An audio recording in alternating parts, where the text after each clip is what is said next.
साल था 1846। एक समुद्री जहाज स्कॉटलैंड से इंग्लैंड की ओर जा रहा था, लेकिन रास्ते में वह चट्टानों से टकरा जाता है और पूरा जहाज डूब जाता है। इस हादसे में केवल 3 लोग जिंदा बच पाते हैं। ये तीनों एक छोटी सी नाव में सवार होते हैं। उनके पास एक नक्शा भी होता है, लेकिन जहां उन्हें पहुंचना है वो जगह यहां से काफी दूर होती है। फिर भी वे हार नहीं मानते और लगातार उस नाव के सहारे आगे बढ़ते रहते हैं। उनके सामने सिर्फ एक अथाह समंदर होता है। दूर दूर तक कुछ दिखाई नहीं देता। इसी बीच कोहरा छंटता है और उन्हें सामने एक आइलैंड दिखाई देता है। आइलैंड को देखकर तीनों बहुत खुश हो जाते हैं। वे अपनी छोटी सी नाव को किनारे तक ले जाते हैं और अब तीनों उस आइलैंड पर उतर चुके होते हैं।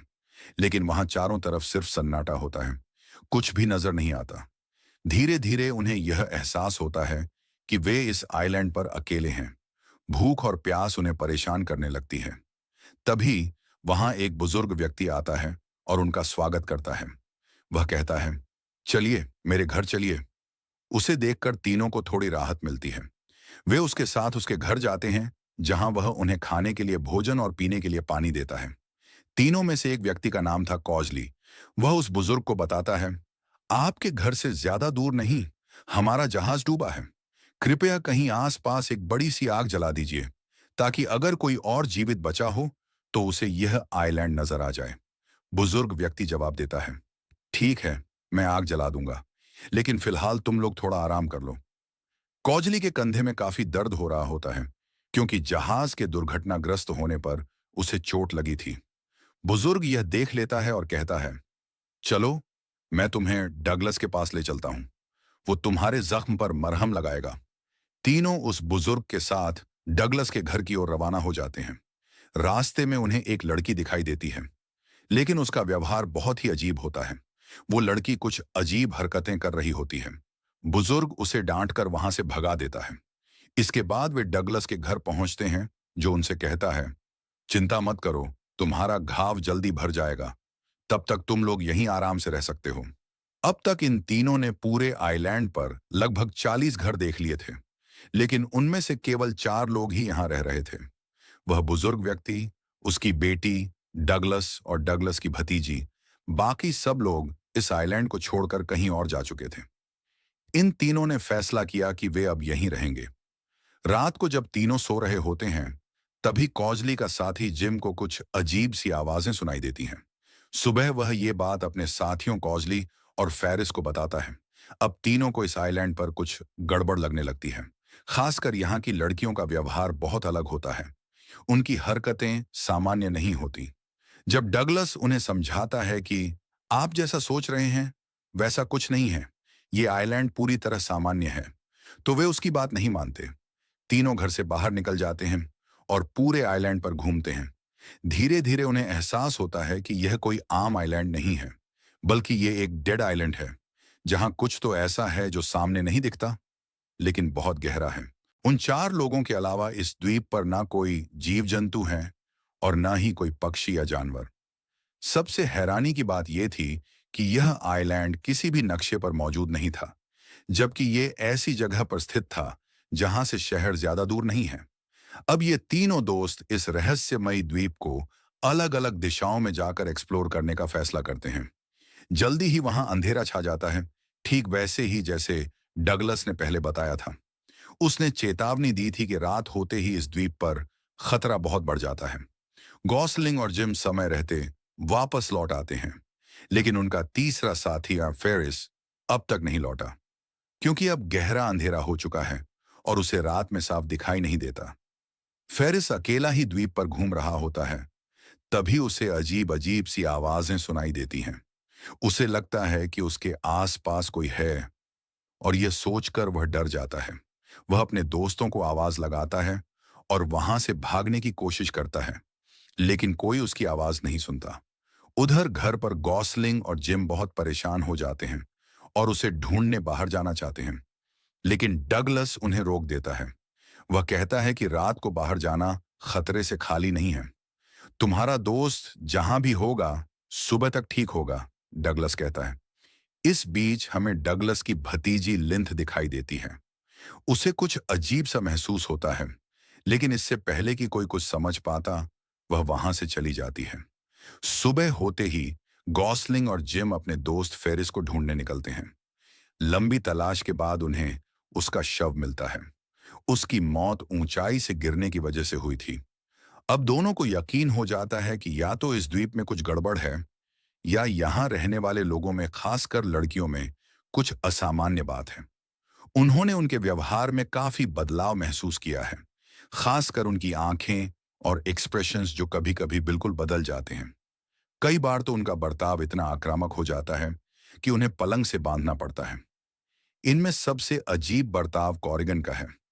वह अक्सर अकेली जंगल में घूमती रहती है, आग के इर्द गिर्द चक्कर लगाती है और उसका व्यवहार बेहद अजीब होता है। फिलहाल गॉसलिंग और जिम के पास कोई ठोस सबूत नहीं है, लेकिन अब वे इस द्वीप से जल्द निकलना चाहते हैं। इसी बीच गॉसलिंग को डगलस के कमरे में एक पुरानी डायरी मिलती है। उसमें उन जहाजों का जिक्र होता है जो पहले इस द्वीप पर आए थे, लेकिन उनमें से कोई भी जीवित वापस नहीं लौट पाया। सभी मारे गए, बिल्कुल उसी तरह जैसे उनका दोस्त फेरिस। उन्हें शक है कि फेरिस की हत्या कॉरिगन ने की है। इसी वजह से वे इस द्वीप को छोड़ने का प्लान बनाते हैं। रात को वे चुपचाप घर से निकलते हैं और समंदर किनारे पहुंचते हैं, जहां उनकी नाव अब भी मौजूद होती है। वे उसी नाव में सवार होकर द्वीप छोड़ देते हैं, लेकिन थोड़ी ही दूर जाने के बाद चारों तरफ घना कोहरा छा जाता है। इतना घना कि वे एक दूसरे को ठीक से देख भी नहीं पाते। तभी एक बार फिर वही बूढ़ा आदमी उनके सामने आ खड़ा होता है, वही जो सबसे पहले उन्हें इस द्वीप पर मिला था और अपने घर ले गया था। अब वह दोबारा उन्हें अपने घर वापस ले आता है और फिर वह दोनों को एक चौंका देने वाला सच बताता है। डगलस अब गॉसलिंग और जिम को सच्चाई बताता है। वो कहता है, तुम अब इस आइलैंड में फंस चुके हो। अगर जिंदा रहना है तो तुम्हें वही करना होगा जो मैं कहूं। डगलस बताता है कि यह आइलैंड बहुत पुराना है, इतना पुराना कि जब समुद्र भी नहीं था तब भी यह आइलैंड मौजूद था। सदियों पहले यहाँ कई परिवार रहते थे। सब कुछ शांत और सुंदर था। लेकिन फिर एक दिन एक रहस्यमयी लड़की इस द्वीप पर आई। उसके सुनहरे बाल और दिव्य सौंदर्य ने सभी को मोहित कर दिया। उसने अपना नाम एमा बताया। उसका स्वभाव बेहद अच्छा था और वह बहुत मददगार थी। लोग उसे देखकर बहुत खुश होते थे, लेकिन कोई नहीं जानता था कि एमा असल में एक इंसान नहीं, बल्कि एक गॉडेस थी, एक देवी। उसके आने के बाद इस द्वीप पर समृद्धि बढ़ने लगी। फसलें पहले से बेहतर उगने लगीं। हर कोई खुशहाल हो गया। पूरा द्वीप उसे पसंद करने लगा। लेकिन फिर हुआ कुछ ऐसा जिसने सब कुछ बदल कर रख दिया। एक दिन नशे की हालत में एक आदमी ने एमा के साथ जबरदस्ती की और उसे मार डाला। एमा उस समय इंसानी रूप में थी, इसलिए वह अपनी शक्तियों का इस्तेमाल नहीं कर सकती थी। उसकी मृत्यु के साथ ही इस द्वीप का बुरा समय शुरू हो गया। फसलें बर्बाद हो गईं और जो महिलाएं यहां रहती थीं, उनका बर्ताव पूरी तरह बदल गया।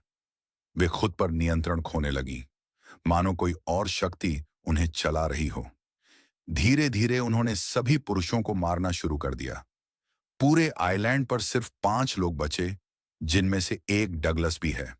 उनका काम बस इतना था कि इस द्वीप पर लगे श्राप को बनाए रखें, ताकि ये शांति बनी रहे।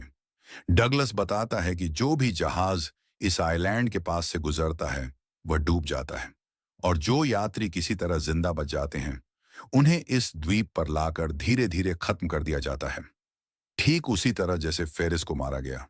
ये सब सुनकर गॉसलिंग और जिम बुरी तरह डर जाते हैं, लेकिन डगलस अब उनकी मदद करना चाहता है। वह चाहता है कि दोनों किसी तरह यहां से बच निकलें, लेकिन वह भी मानता है आज तक कोई भी इस द्वीप से जिंदा नहीं निकल पाया है। रात में कॉरिगन गॉसलिंग से मिलने आती है। वह उसे अपना एक लॉकेट देती है और कहती है, तुम यहां से चले जाओ, क्योंकि अगर तुम रुके तो जिंदा नहीं बच पाओगे। गॉसलिंग के मन में ढेरों सवाल उठते हैं। वह कॉरिगन का पीछा करता है, लेकिन उसे अब खुद पर नियंत्रण नहीं रह जाता, न शरीर पर न ही दिमाग पर। यह सब उसी श्राप का असर होता है जो एमा की मौत के बाद इस आइलैंड पर फैल गया था। कॉरिगन का पिता अब उसे एक हर्बल एयरबड देता है और कहता है, इसे अपने कानों में डाल लो ताकि तुम्हें कोई भी आवाज सुनाई न दे। गॉसलिंग वैसा ही करता है और फिर चुपचाप अपनी नाव लेकर आइलैंड छोड़ने निकल पड़ता है। लेकिन तभी वह एक पहाड़ी की ओर देखता है, जहां 3 महिलाएं खड़ी होती हैं, कॉरिगन, लिंथ और खुद देवी एमा। एमा एक गीत गा रही होती है और बाकी दोनों उसका साथ दे रही होती हैं। अब वो मंत्र मुग्ध करने वाला गीत गॉसलिंग भी सुन सकता है और तभी चारों तरफ एक बार फिर से घना कोहरा छा जाता है। गॉसलिंग को अपने मरे हुए साथियों की आवाजें सुनाई देती हैं, जो उसे पुकार रहे होते हैं। लेकिन ये सब हकीकत नहीं, ये उसके दिमाग का भ्रम होता है। वो अब पूरी तरह से खुद पर नियंत्रण खो बैठता है और समुद्र में छलांग लगा देता है। गॉसलिंग की मृत्यु के साथ ही एमा की आवाज थम जाती है, वह गायब हो जाती है। उधर जिम और कॉरिगन अब पूरी सच्चाई जान चुके होते हैं। उन्हें एहसास होता है कि जो कुछ भी इस आइलैंड पर हो रहा है, वह एक बहुत ही गहरे श्राप का नतीजा है। वे दोनों पहाड़ी से कूदकर आत्महत्या कर लेते हैं ताकि इस श्राप को समाप्त किया जा सके। जैसे ही उनकी मृत्यु होती है, एमा की शक्तियां धीरे धीरे खत्म होने लगती हैं और अंत में हमें समुद्र में एक दृश्य दिखाया जाता है, जहां गॉसलिंग अभी भी जीवित होता है। दरअसल उसने छलांग तो लगाई थी, लेकिन शायद किस्मत ने उसे बचा लिया था। दरअसल गॉसलिंग ने जानबूझकर समुद्र में छलांग लगाई थी, क्योंकि उसे एहसास हो चुका था कि जब तक वो खुद को बलिदान नहीं करता, एमा गाना गाती रहेगी और तब तक कॉर्गन और दूसरी लड़की उसके वश में रहेंगी। गॉसलिंग के पानी में कूदते ही एमा ने गाना गाना बंद कर दिया। उसके बाद कॉरिगन और लिंथ, जो अब तक एमा के प्रभाव में थीं, स्वतंत्र हो गईं। लेकिन बहुत देर हो चुकी थी।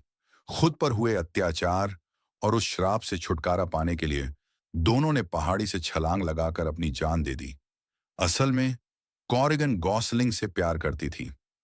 इसी वजह से उसने उसे अपना लॉकेट दिया था, जो अब भी गॉसलिंग के पास था। गॉसलिंग किसी तरह बच जाता है। वह नाव में बैठकर इस श्रापित आइलैंड से हमेशा के लिए निकल जाता है। जब वह अपने घर वापस लौटता है, तो उसे यह पता चलता है कि कॉरिगन और दूसरी लड़की, डगलस की बेटी, दोनों की मृत्यु हो चुकी है। जिसका मतलब था कि वो श्राप भी अब समाप्त हो चुका है। वही श्राप जिसकी वजह से इस द्वीप पर आने वाले हर इंसान को मौत का सामना करना पड़ता था। अब यह द्वीप खामोश है,